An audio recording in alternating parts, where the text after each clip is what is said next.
My next guest, Florida Senator Marco Rubio, has been under sustained attack from the Cruz campaign in recent days. In fact, take a look at this ad they put out on Rubio's immigration stance. I am not, and I will never support, never have and never will support any effort to grant blanket legalization amnesty. Marco Rubio was part of a gang of 8 trying to secure amnesty. One of the architects of the plan, Senator Marco Rubio, you are giving legal status to people who have broken the law. It was Marco Rubio that was a member of a gang of 8 and Ted Cruz that wasn't. And Senator Marco Rubio joins me now. Senator, welcome back to Meet the Press. Thank you. You just had a nice friendly hug with Senator Cruz there. That's not such a friendly ad here, and it goes at the issue of the gang of 8. So, well, actually, can you just but let me can you correct explain the issue of amnesty? Define amnesty for us. The ad is first deceitful. Actually talks about cap and trade, and it literally clips my statement. Like it stops my statement right when I start explaining that I'm against cap and trade and big government mandates. The Gang of 8 was a bill that was that was dealt with 3 years ago. It was an effort to fix our immigration laws. It was the best that could be done in a Senate that was controlled by Harry Reid at the time, and the hope was that the House would take it up and make it better. But it was a way to start that. And in the absence of progress, that's how Barack Obama has now forced on America not 1 but 2 unconstitutional executive orders that seek to actually legalize people here with no enforcement. Now, that's not the way we're going to do it when I'm president. When I'm president, when I'm the nominee, we're going to keep our majority in the House and Senate, and we are going to pass, first and foremost, immigration laws that secure our border. And until that is in place, we're not going to be able to do anything else. That's the lesson of the last 10 years. The American people, we do not have the political support to do it all at once. They do not trust the federal government to enforce immigration laws. And as a result, the key that unlocks the door to be able to make progress on immigration is to bring illegal immigration under control first. And we will do that when I'm president. I've had a lot of Republicans in Iowa that I've talked to who really like you, and then they say, why won't he repudiate the Gang of 8? Well, and that's not how we're going to do it when I'm president. I mean, that's not going to be the law that we're going to pass when I'm president. Do you regret ever being involved? Look, I tried to fix a problem. This is a real problem. And where are we today? We are worse off today than we were 5 years ago. We have more illegal immigrants here. We have 2 unconstitutional executive orders on amnesty. I went to Washington to fix a problem. Immigration is a serious problem. It impacts my state. In the state that I live in, we are impacted by illegal immigration in a dramatic way. This issue has to be dealt with. Each year it gets harder to solve, more difficult to solve, but it is now clear, more than ever before, that you are not going to be able to do anything on immigration until you first bring illegal immigration under control and prove it to people, not just pass a law that says it, and that's how we're going to do it when I'm president. You have alluded to the fact that a majority is not yet sort of where you might be on what to do, for instance, with the undocumented.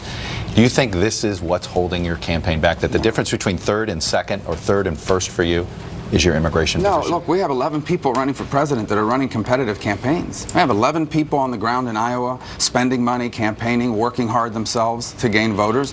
So a lot of this is segmented right now. Ted Cruz is clearly the front runner in Iowa. I mean, he has 10,000 volunteers. He spent millions of dollars here. He got every endorsement that he wanted. And so we always knew that going in, but we feel really good about the progress that we're making here. We have taken on more negative attacks than every other candidate combined. Jeb Bush's super PAC has basically spent $30 million, a third of its money, attacking me. And yet we keep growing, and we feel real positive about it. We feel positive about what it's going to mean on Monday night in Iowa and what it's going to mean a week later in New Hampshire. You know, you brought up the cap and trade issue. I want to actually play the full quote of what you said. Here it is. Florida should position itself for what I believe is inevitable, and that is a federal cap and trade program. Florida should do everything it can to be an early complier so that it can access early compliance funds and so that it can help influence what that cap and trade looks like at the federal level. And so I'm in favor of giving the Department of Environmental Protection a mandate that they go out and design a cap and trade or a carbon tax program and bring it back to the legislature for ratification sometime in the next 2 years.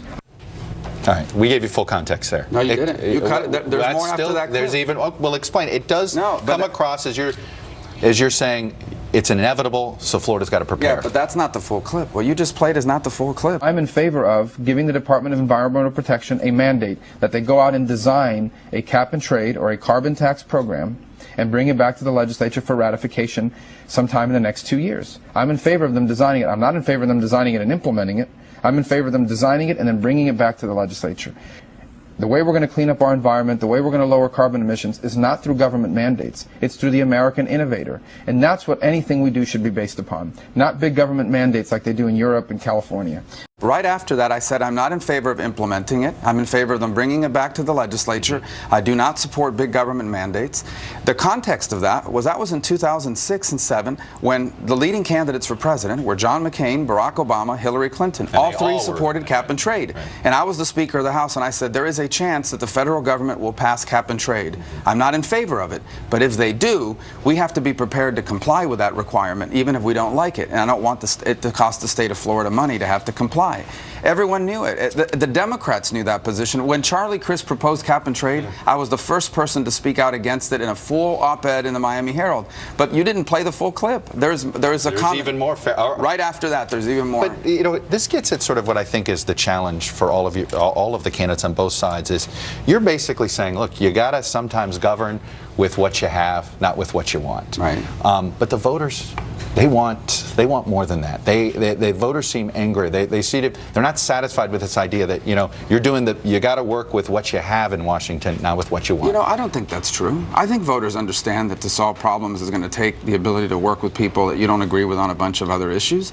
We're not going to compromise on principles. They're not rewarding those candidates. Look, I think people understand my higher education ideas. I think student loan debt in America is a huge problem. We're not going to have free college, but I do think there's a bipartisan way to work on helping with student loan debt. That's why I work with Mark Warner on it, and I've worked with other people on this sort of issue. There are issues that we're not going to agree on. Repealing Obamacare. That's why we have elections. So I think if there's a chance to work together and you don't have to betray your principles, you work together. But there are issues where you can't do that. And that's why we have elections and debate and all those sorts of things in America. Why are you personally the most popular Republican candidate? Pretty much here, and you and Ben Carson neck and neck here, but overall, nationally, you have the highest favorable rating. Why aren't you ahead? Again, I think it goes back to the fact that there are now 11 people running for president of the United States, running competitive campaigns. I mean, these are not third-rate candidates. These are former governors, CEOs of major companies, serious people, and former Senator Rick Santorum. And they're campaigning hard. And so you've got the voters have a lot of choices. I think once the race narrows, I feel very good about our prospects. That's the question. A lot of your donors. I know. You'll need to ask the political strategist. I'm running for president of the United States. But you need to win eventually. And we will. And here's how we win. We win by having more delegates than anyone else and more than half the delegates. And I'm very comfortable and confident that we're going to achieve that. But I don't think you're going to really get clarity on this race until the race narrows a little bit. What's a good night for you tomorrow? We just want to get as many votes as we can. We feel real positive about what it's going to lead to. Again, that whole expectation game for us, we always knew we were an underdog in Iowa. Other people have a lot more people on the ground here. They spend a lot more money. But we're going to have a good night. We're going to have a lot of support, and I'm very excited about it. Senator Rubio. Thank you. Have a good, be safe on the trail. Yes, sir. And I think we'll see you in New Hampshire as well. When we come back,